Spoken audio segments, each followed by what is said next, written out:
ברוכים הבאים לאתונה. כמה דברים מעניינים, איך בעצם מגיעים מאתונה לעיר. לא צריך לשבור את הארנק, לשם איזה 50 יורו כדי להגיע למונית.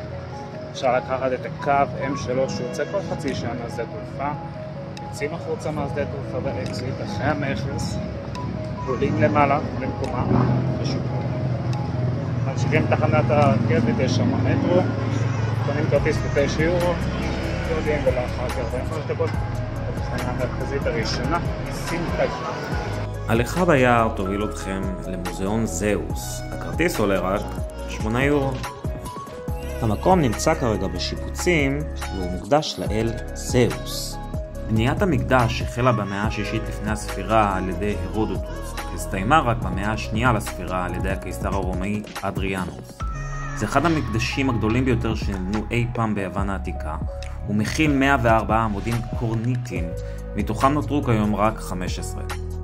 המקדש הוקדש לזאוס, מלך האלים במיתולוגיה היוונית, ונחשב לאחד הפרויקטים האדריכליים המרשיעים של העת העתיקה. המקדש בנוי בסגנון הקורוניטי, הידועים בעמודים המאותרים שלו. במהלך השנים המקדש נהרס חלקית בעקבות רעידות אדמה ופעילות אנושית. כיום הוא אתר תיירות חשוב מאוד ומוקד משיכה לתיירים מכל העולם. בזמנו המקדש היה מקום פולחן חשוב, שבו נערכו טקסים ופולחנים לכבוד זאוס. המקדש ממוקם באתונה, בקרבת האקרופוליס והאולימפיום.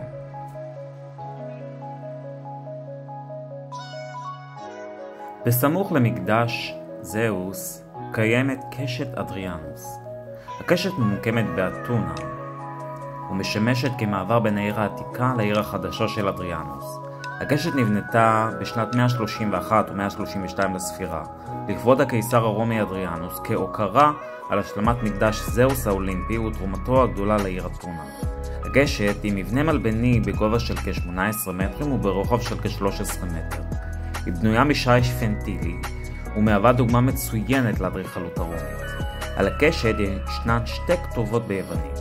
בצד הפונה לכיוון האקרופוליס נכתב זו אתונה, עירו של תזאוס, ובצד השני הפונה לכיוון העיר הרומית החדשה נכתב זו העיר של אדריאנוס ולא של תזאוס.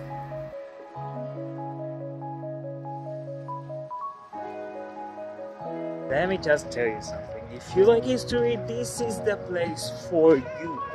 Greece has so much history between Alexander Macedon and all of these emperors, the Ptolemies as well, and you can actually see this is like the Zeus temple. I'm sorry, the beautiful birds. They look like munchkins, monkeys, and they just like fly straight to the trees, and it feels like really like holy. במקדש זאוס היו בתי מרחצאות, והם שימשו לצרכים היגייניים, חברתיים וטקסיים. הרחצה הייתה חלק חשוב מהתרבות היוונית והרומית, וכללה תיאור פיזי ורוחני לפני הכניסה למקדש. המרחצאות היו מצוידים במערכות חימום מתקדמות בשם היפוקאוס, שבו חיממו מים ואוויר באמצעות תנורי עץ. החום הועבר דרך רצפות כפולות וקירות חלולים, מה שאפשר רחצה במים חמים ועדים. ואצלנו חברים, זה נקרא פשוט ג'קוזי. ביציאה מהמקדש נמצאת קשת אדריאנוס, אותה קשת שדיברנו עליה מקודם. ביציאה מקשת אדריאנוס נמצאת רובע הפלקה. היא אחת השכונות העתיקות ביותר באתונה ביוון, וממוקמת למרגלות האקרופוליס במרכז העיר. היא קיימת מאז ימי העת העתיקה ומלאה בהיסטוריה עשירה. בימי הביניים ובעת השלטון העות'מאני היא הייתה מרכז חשוב. רבים מהמבנים בה הם מהמאה ה-19 וה-20. הפלקה היא אזור תיירותי פופולרי מאוד. יש בה שפע של מסעדות, טברנות, חנויות מזכרות, בתי קפה ומוזיאונים קטנים. השכונה כוללת גם אתרים ארכיאולוגיים כמו האגורה הרומאית והספרייה של אדריאנוס. כעת ניכנס לאקרופוליס. האקרופוליס היה מיושב כבר מהתקופה הנאוליתית, ומרבית המבנים הידועים בו נבנו במאה החמישית לפני הספירה, תחת שלטונו של פריקלס, במהלך תור הזהב של אתונה. המבנים העיקריים בו זה הפרתנון, המקדש המרכזי והגדול ביותר באקרופוליס. הוא מוקדש לאלה אתנה, פטרונית העיר. הייתה זו אלת המלחמה, אבל גם אלת החוכמה. אנשים כמו אלכסנדר מוקדון היו מגיעים לפרתנון כדי לבקש את תמיכתה של אתנה לפני מסעות קרב. ממש לפני מקדש הפרתנון נמצא מקדש קטן יותר, הוא מוקדש לאלה אתנה כניצחון, וקוראים לו מקדש אתנה ניקה. ניקה, ניצחון. בנוסף יש את ארכתאון, זה מבנה ייחודי ומפואר שנבנה לכבוד אתנה ופוסיידון, הכוללת מרפסת העלמות עם עמודי הקריאטידות. יש את הפרופליה, זה השער המונוליטי המשמש ככניסה הראשית לאקרופוליס, אותו שער שממנו נכנס. האקרופוליס היה מרכז דתי ופולחני, הוא שימש גם כמרכז פוליטי ותרבותי. הפרתנון במיוחד היה סמל לעוצמתה ולתרבותה של אתונה. במהלך השנים האקרופוליס סבל מנזקים עקב מלחמות, רעידות אדמה ופעילות אנושית. עם זאת, נעשו מאמצים רבים לשיקום ושימור האתר. כיום האקרופוליס הוא אתר מורשת עולמית של אונסקו. למרגלותיו יש מוזיאון מודרני ובו ממצאים ארכיאולוגיים מהאקרופוליס, כולל פסלים, תבליטים ופריטים ייחודיים. האקרופוליס הוא אחד מאתרי התיירות הפופולריים ביותר ביוון. הוא מושך מיליוני מבקרים מדי שנה הבאים לחזות בשרידי הפאר של יוון העתיקה.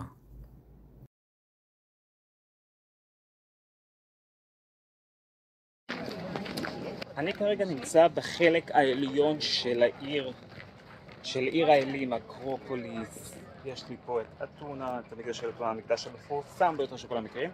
ועכשיו אנחנו נלך לראות את התיאטרון של דיוניסוס וכל מיני דברים כאלה מגניבים. ממש נהדר. המקדש פה, האבנים פה של הארקטריון, בגדול היה מקדש של המלך של מייסינה. זה בעצם מלך שהיה פה לפני השליטה של האתונאים, והוא היה בעצם הישות העילית הכי גבוהה, ומה שקרה זה שבעצם הוא בנה פה את הארמון, לא נשאר מזה הרבה כי בנו עליו.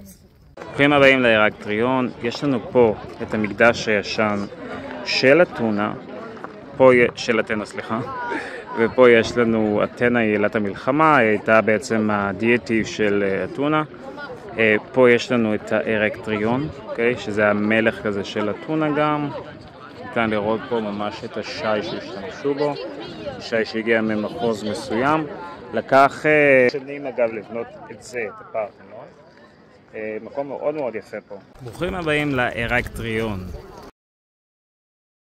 זוהי הפרופליה, שער הכניסה לפרתנון. ברוכים הבאים לתיאטרון הרוץ אתיקוס. זה תיאטרון שנבנה בשנת 161 לספירה על ידי הרוץ אתיקוס, מדינאי ומלומד יווני רומי, לזכר אשתו רגילה אפיה.